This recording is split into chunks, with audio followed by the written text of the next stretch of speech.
Hey, Dr. Lindsey and Wendy here. This is a 14-month update on somewhere between 950 and 1,020 FUEs to the front of a 35-year-old fellow whose family's from Pakistan.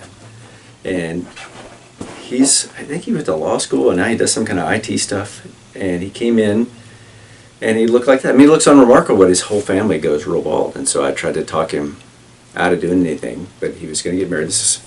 He said his pictures look really good. Yeah, right. Awesome. Yeah. So we did this case, we did this hairline, and then we did the FUE, and here's at the end of the FUE. And recall with FUE, we'd leave a little more tissue or dirt around the bottom of the plant because we're so afraid of doing more manipulation to FUE and having the hairs not grow.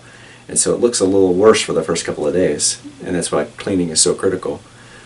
But I think they grow better when you leave a little bit more dirt around those plants or tissue around the hair roots. And then here he is at a week, and then here he is at 14 months, now wearing a wedding ring and showing some facial wrinkles from being married. You know, it wears on a fellow, Wendy. You women don't have to worry about that, but that's good. But that's an unremarkable looking hairline. It looks fantastic. And that should age well, and then the real question is, when is he going to be balder in the middle of the back of his head? And what's the answer to that, Wendy? Well, we don't know.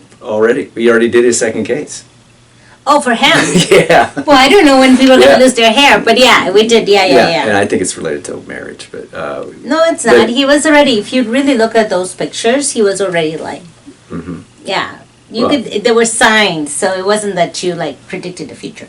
Well, in any case, this is 14 months out from about 1,000 FUEs to the hairline in a guy that's got pretty average hair. It's not super fat, it's not super thin, it's just average hair.